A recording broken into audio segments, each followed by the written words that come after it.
sœurs. Donc, je vais vous partager mon témoignage. Alors, je me présente, je suis Stéphanie Burgos, la femme de Stéphane. Nous avons 6 enfants. Et alors déjà, ça c'est quelque chose de très très important parce que de mes 15 ans à mes 23 ans, je vais souvent dire en boucle, je ne me marierai jamais, je n'aurai jamais d'enfants. Donc là, déjà, on voit que Dieu a un plan pour moi, mais comme il a pour chacun d'entre nous. Donc je grandis dans un foyer à vraiment l'opposé de mon mari qui a le Seigneur dans son foyer. Moi, je grandis avec des parents qui aiment faire la fête, des parents où dans la maison va régner l'alcool à outrance. Donc ce sont des parents aimants, généreux, gentils, ils le sont toujours, merci Seigneur, mais des parents très compliqués. Et hélas, aujourd'hui, ils le sont encore. Donc vous l'aurez compris, frères et sœurs, ils ne sont pas au Seigneur. Dieu travaille leur cœur, Dieu œuvre dans leur vie, mais ça reste très difficile encore. Donc très tôt, à l'âge de 15 ans, j'ai déjà mon papa qui travaille en discothèque, donc je vais connaître l'alcool. Je vais connaître l'alcool, la cigarette et bien autre chose. Alors, je suis dans ce foyer où je connais que ça de toute façon, donc j'aime faire la fête aussi, je suis dans le monde. Mais à côté de ça, je me dis, c'est impossible d'avoir des enfants. J'ai quand même cette lucidité de me dire, je ne peux pas avoir d'enfants dans ces conditions-là. Voilà. Les années vont passer et en 2000, je rencontre Stéphane, qui très tôt va devenir mon mari. Au bout d'un an et demi, il me demande un enfant et le mariage. Et puis je dis oui. Alors je dis oui, pourquoi ? Parce qu'en fait, j'ai envie de changer de vie. Voilà, je me lance. Je ne sais pas où je vais. Mais je me lance. Alors, mais loin d'imaginer d'avoir 6 enfants au total.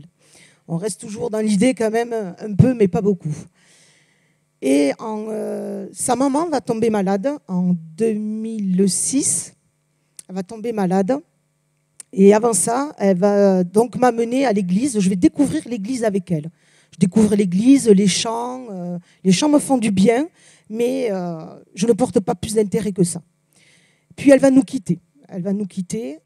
Et là, vraiment, mon cœur va être brisé parce que j'ai vraiment une relation très, très forte avec elle. C'est ma voisine, je passe tous les jours avec elle, tout le temps avec elle. Mon quotidien vraiment s'envole. Et pas que. Mon couple s'envole également. Donc, je décide. Une de mes sœurs qui n'est pas chrétienne aujourd'hui, qui va peut-être prendre son baptême, elle n'est pas loin, va me dire, écoute, va dans l'église et continue à suivre, quoi. Donc je continue à suivre et je décide de faire cette préparation au baptême. Et Stéphane se joint à moi. Donc, comme il avait dit dans son témoignage, nous baptisons ensemble en 2009. Donc jusque-là, tout va bien. Dieu vraiment a restauré mon cœur de cette souffrance, de ce deuil, voilà. Et il a surtout restauré mon couple. Donc voilà, ça c'est vraiment la période de ma vie, la seconde période de ma vie où je suis baptisée. Mais il y a vraiment quelque chose que je ne fais pas. Je ne médite pas la parole. Je n'ouvre pas la Bible. Alors je sers dans l'église, je sers auprès des tout-petits à l'époque.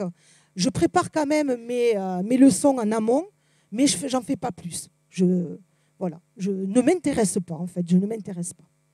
Et va arriver fin 2013, juste avant les jumeaux. Alors, entre-temps, quand même, je ne m'ennuie pas. On en est à 4 enfants, quand même.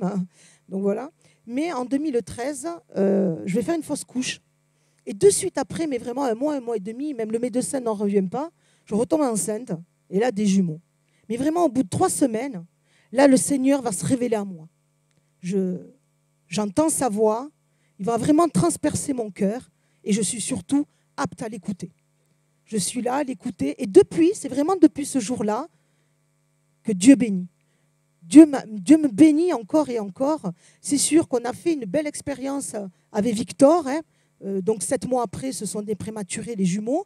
Donc on a vécu cette guérison divine, mais pas que. Aujourd'hui, vraiment, on a fait de Dieu notre priorité. Et c'est là que tout change. On a fait de Dieu notre priorité dans notre famille, mais vraiment au sein de notre couple. Donc, ce qui fait que notre couple est béni, les enfants sont bénis, et tout suit. Et tout suit. Mais là, je pourrais vous dire que l'histoire s'arrête. Hein. On est super épanoui, tout va bien, mais ce n'est pas vrai. On a toujours ces combats que vous avez, que les inconvertis ont. Mais on a Dieu avec nous. Et on se bat tous les jours, on se bat par la prière, par la méditation. Et moi, ce que je peux vous laisser sur le cœur, c'est déjà renoncer à tout. Savoir renoncer à tout, à soi-même, s'abandonner à Dieu, c'est vraiment la plus belle chose que nous puissions faire. Parce que derrière, il y a des bénédictions. On est là à... Je sais que ce n'est pas facile de renoncer à tout. Ça demande beaucoup de sacrifices, de consécration. Mais je vous assure que ça vaut le coup. Voilà. Alors, je vais juste vous laisser par un petit verset que j'aime beaucoup, que les ados savent.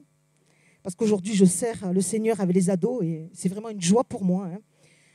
Alors, c'est Galates 5, 22. Mais le fruit de l'esprit, c'est l'amour, la joie, la paix, la patience, la bonté, la bienveillance, la foi, la douceur, la maîtrise de soi. Et je pense que nous, chrétiens, on doit être comme ça. On doit être vraiment remplis de l'esprit.